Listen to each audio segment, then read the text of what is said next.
Hey guys welcome back to my channel ইচ্ছে পুরন। তোমরা সবাই কেমন আছো? আশা করছি তোমরা সবাই খুব ভালো আছো। আজকে হচ্ছে সেই দিনটা যেই দিনটার অনেক দিন ধরেই অপেক্ষা করছি। হিজড়ে মাসিরা এসছে আজকে আমার ছেলেকে নাচাবার জন্য। আজকে হচ্ছে 15th জানুয়ারি আর আজকের ভিডিও আমি আজকেই পোস্ট করছি। দুই সুন্দরী এসছে আমার ছেলেকে নাচানোর জন্য, আর পুরো ভিডিওটা তোমরা ওদের গলাতে দেখতে পাবে। আর ভিডিওর লাস্টে জানতে পারবে হিজড়ে মাসিরা আমাদের কাছ থেকে কত টাকা নিয়ে গেল। তাই জন্য পুরো স্কিপ না করে দেখতে থাকো। আইরে আনন্দের বাচ্চা পালনা ডোলে, আইরে আনন্দের বাচ্চা আমার খেলো না করে, নমনি গই আমার কালে ভোমরাই আমার বারবার কোলের বাচ্চা কাদাইও না কারো নাম না জানি কারো নাম না শুনি, তোমারই চরণে আমার কালী ভবানী কি এসো বন্ধুরা, আমার ধনের বংশে বারুক আমার যুগে যুগে বারুক আমার ওই নাম আমরা আশীর্বাদ করি হয়ে বেঁচে থাক ছেলের বাবা ছেলের কোলে, ছেলে হবে মেয়ের কোলে, মা হবে বুঝবে মায়ের মনসাতে বেঁচে থাকো সোনা চাঁদ, এ হরিনাম সুখে রাখো সোনা চাঁদ। আরে ধন ধন ধন ধন এ ধন যার ঘরে নাই কোথায় জীবন, বউ বিদায় করেছিল শিব প্রজরাতে যার কোলে যশোদার কোলে নাচে নীলমণি গোপালায় মা মা বলে কি ছিল না মনে, যারা দুয়ায় মা মা বলে কি ছিল না মনে, আরে রাঙা হলুদ মাখা যায় আদরে নাচাওয়া যায়, হরি মিলাইয়া দিল পূর্ণিমা চাঁদ, মহাকালী মিলাইয়া দিল সোনার চাঁদ, আমার বেঁচে থাকুক সোনা চাঁদ, এ হরিনারায়ণ সুখে রাখুক সোনা চাঁদ। স্টপ নাও। তো মাসিদের কোলে কি সুন্দর চুপটি করে শুয়ে আছে, শুনছে শুধু। শুদ্ধ হলো, এতদিন অশুদ্ধ ছিল। মাসি দেখো হাঁটছে আবার কথা শুনে, দেখলে? ছেলে কি হবে বলো আরেকবার? ডাক্তার ইঞ্জিনিয়ার হবে। আমরা আশীর্বাদ করি বেঁচে থাক সুস্থ থাক বড় হয়ে ডাক্তার ইঞ্জিনিয়ার হোক, মানুষের মতন মানুষ হোক, সোনার কলম হাতে নিয়ে। অবশ্যই খুলো, কেন না? এখন তো বাচ্চাকে নিয়ে যাও, কারণ ঠান্ডা রাখবে না। সুন্দর নাচিয়ে দিচ্ছে। আমার বড় ছেলেকেও করে খুব ভালো, খুব ভালো। বলছি কি এটা পছন্দ হয়েছে কি না? এই যে সুন্দরী বিয়ে হয়েছে দেখো। আরেকটা শাড়ি দিলে না? একজন হ্যাঁ। করবে, একজন মুখ দেখবে। একটাই আছে গো, এখন নেই। একটা নেই গো, নতুন শাড়ি নেই এখন। আমরা তো জানতাম না তোমরা আসবে। বলছি কি আমি জানি ও আসবে। এখানে এসো না দিদি, হ্যাঁ? এখানে দিচ্ছি এটা মুছে দিবে। হ্যাঁ এই নারায়ণ নিচে বেঁচে থাক সুখে থাক করে দিয়েছে বুক প্রচুর থাকে একটা থেকে 36 ডান সোনার কলা হাতে নি গঙ্গা যত বালু তত পার হয়, লেখাপড়া করে মানুষের মতো মানুষের ডাক্তার ইঞ্জিনিয়ার হবে। না দিদি এখন দাঁড়া দিদি আমার দিকে ঘোরা। এই রসগোল্লা ছোট ল্যাংচা বড়, একবার দিদি মাকে করবে একবার ঠাম্মাকে করবে।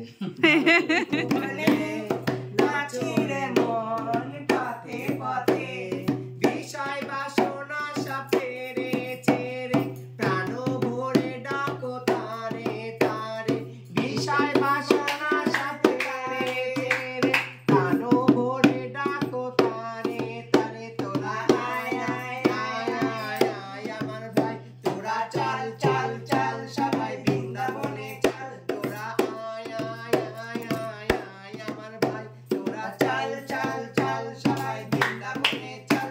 একবার কৃষ্ণ বলে বাহু বলে নাচো রে মন পথে পথে, একবার কৃষ্ণ বলে বাহু তুলে নাচো রে মন পথে পথে, মনের জ্বালা জুড়ে যাবে কৃষ্ণ পেলে উদয় হবে, মনের জ্বালা জুড়ে যাবে কৃষ্ণ পেলে উদয় হবে, একবার কৃষ্ণ বলে বাহু তুলে নাচো রে মন পথে পথে, একবার কৃষ্ণ বলে বাহু তুলে নাচো রে মন পথে পথে, চাই আমি আরো কাছে এই তোমাকে বলার আরো কথাই আছে, আমি বলতে পারি না মুখে তোমা তোমায় দিলে লাগে উহু আহায়, এই কি শরম লাগে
হয়নি, বাচ্চা তো মালিক ছিলাম আমি, যখন পয়সা দিয়েছে তখন হয়, জন্ম দিলেই হয় না মাসিদের, যে পর্যন্ত মাস পাবো না দিলে সে পর্যন্ত।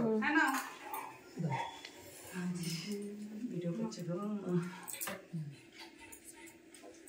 হাতটা রেখে দিকে, হ্যাঁ স্টপ না, মঙ্গল করো, ঘাটে শাখা তোমার স্বামী সংসার সন্তান নিয়ে ভালো থেকো, দীর্ঘজীবী হও, তোমার শাশুড়ি সংসার নিয়ে ভালো থাকো, পাকা চুলে সিঁদুর পরা, হাতে শাখা পাতের হোক, স্বামী সংসার আয় হোক, ছেলে মেয়ে মানুষের মতন মানুষ হোক, সোনার কলম হাতে। আসছি, সবাই ভালো থেকো, সুস্থ থাকো, মালিক তোমাদের অনেক দিক, তোমাদের সব সময় তারাক্কি হোক, স্বামী সংসার সন্তান নিয়ে ভালো থেকো। একদম আশীর্বাদ করতে হবে। হ্যাঁ, তো গাইস পুরো ভিডিওটা তোমরা দেখতেই পেলে, আর পুরো ভিডিওটা আমি রাখার চেষ্টা করেছি, বেশি ভয়েস ওভার দিইনি। তার কারণ হচ্ছে এগুলো একটা স্মৃতি হয়ে থেকে যাবে ওদের গান করাটা, তো আমার ছেলে বড় হয়ে দেখতে পাবে। আর পুরো ভিডিওটা শেষ করে আমি কিছু কথা তোমাদের সঙ্গে শেয়ার করতে চলেছি, যে হিজড়েরা কত টাকা নিল আমাদের কাছ থেকে। তো আমার যখন ছেলে হয়েছিল, ওরা কিন্তু খোঁজ খবর পেয়ে আমার বাপের বাড়িতে অলরেডি চলে গেছিলো আমার ছেলেকে নাচাবার জন্যে। কিন্তু আমি যেহেতু ওখানে ছিলাম না, আমি কিন্তু আমার ছেলে হওয়ার পরেই আমি কিন্তু ডাইরেক্ট আমার শ্বশুরবাড়িতেই আসি। তো এই 2 মাস হতে চলে আমি শ্বশুরবাড়িতেই আছি। তো আমার বাবা বলেছিল ওদেরকে যে ওরা আসুক এখানে, মানে আমি বাপের বাড়িতে যাই, তারপরে তোমরা এসো ওকে নাচাবার জন্যে। আর এদেরকে নিয়ে একটা গল্প আছে। ছোট থেকেই আমার মা আমাকে একটা জিনিস শিখিয়েছিল, যে হিজড়ে মাসিদেরকে যখনই তুই দেখবি, ওদেরকে ডেকে প্রণাম করে টাকা দিয়ে কিছু আশীর্বাদ দিস, খুব ভালো হয় এদের আশীর্বাদ। আর ছোটো থেকে আমার এটাই শিক্ষা। আমার বাড়ির পাশ দিয়ে যখনই আমি দেখেছি যে ওরা পেরোয়, ওরা নিজেরাই আসে, ওদের সঙ্গে আমাদের একটা খুব ভালো বন্ডিং হয়ে গেছে। আর আমাদেরকে আমাকে তো খুব ছোট থেকেই চেনে। আমাকে যে নাচিয়েছিল সেই মাসিটা আজকে এখন আর নেই, উনি মারা গেছেন। আর এরা নতুন নতুন সবাই এখন হয়েছে, বাট এরাও সবাই আমাদেরকে খুব ভালো করেই চেনে। এরা যখনই আসে আমরা ঘরে বসিয়ে মিষ্টি জল দিয়ে প্রণাম করে টাকা দিই সব সময়। তো এটা আমি ছোট থেকেই করে আসছি। তো ব্যাপারটা হচ্ছে আমি যখন প্রেগনেন্ট ছিলাম, ওরা কিন্তু জানতো আমি অলরেডি প্রেগনেন্ট, বিকজ ওরা প্রায়ই আসতো, ঠিক আছে, আমাদের পাড়া দিয়ে। তো ওরা জেনেই গেছিলো আমি প্রেগনেন্ট। আর ওরা যখনই পেরোতো আমাদের পাড়া দিয়ে, আমাদের বাড়ি হয়েই যেত। তো ও বলেছিল, আশীর্বাদ করেছিল যে তোর যদি ছেলে হয় আমরা এসে কিন্তু যেইটা বলবো সেটা দিতে হবে। তো আমি বলেছিলাম আমাকে হোক, আশীর্বাদ করো, সব কিছু ভালো করে মিটে যাক, যেটা আমাদের সামর্থ্য সেটা নিশ্চয়ই দেব। তো আমার কিন্তু ছেলে হওয়ার পরে ওরা খবর পেয়ে ওরা আমার বাপের বাড়িতে গেছিলো, কিন্তু আমি তো ওখানে যাইনি, আমি তো শ্বশুরবাড়িতে এসে উঠেছিলাম। তো ওরা তস সইতে না পেরে 2 মাস হতে চলো, ওরা ভাবছে আমি তো আর বাপের বাড়ির দিকে যাচ্ছি না, ওরা এইখানে চলে এসছে। আর সকাল থেকে কিন্তু আমরা একদমই জানি না যে ওরা আসবে। তো ওরা এসেছে, এসে যাই হোক খুব ভালোভাবেই সব কিছুটা হয়েছে। আর ওরা তো প্রথমে আমাদেরকে বলেছিল, দেখ অন্য জায়গায় 31,000 টাকা রেট, বাট তোদেরকে আমাদের সঙ্গে একটা আন্তরিকতা আছে, তোদেরকে আমি চিনি বলে 21,000 টাকা বললাম। কিন্তু আমি বললাম বাবা 21,000 টাকা আমার সামর্থ্যর বাইরে, আমি পারছি না। তাও খুব আমাদেরকে একদমই কমাতে চাইছিল না, বলে টোলে তাও 16,000-এ এলো। 16,000 টাকা আমরা ক্যাশ দিলাম। দেওয়ার পরে ক্যাশ না, জিপে করেছি। আর 101 টাকা ক্যাশ দিয়েছি। আর 2 কিলো চাল, ডাল, চিনি, তারপরে দিয়েছি হচ্ছে তেলের প্যাকেট, মিষ্টি, সর্ষে, এগুলো সব কিছু দিয়ে টিয়ে ওরা ভালো করে খুশি মনেই গেছে। আমার ছেলেকে আশীর্বাদ করেছে, আমাদের বাড়ির সবাইকে আশীর্বাদ করে গেছে। তো এত কিছু কথা আমি ভিডিওর মধ্যে পুরো বলতে পারতাম না, ভয়েস ওভার দিয়ে যদি বলতে যেতাম, নয় ভিডিওটা শেষ হয়ে যেত আর ওদের গলার আওয়াজ তোমরা কিছুই শুনতে পেতে না। তাই জন্য আমি ভিডিওর লাস্টে এলাম তোমাদেরকে সঙ্গে এই কথাগুলো শেয়ার করতে। তো যাই হোক, তোমরা কমেন্ট করে জানিও যে তোমাদের ওখানে হিজড়ে মাসিদের রেট কত কি না। আমার তো আজকে 16,000 টাকা নিয়ে গেছে আমার কাছ থেকে।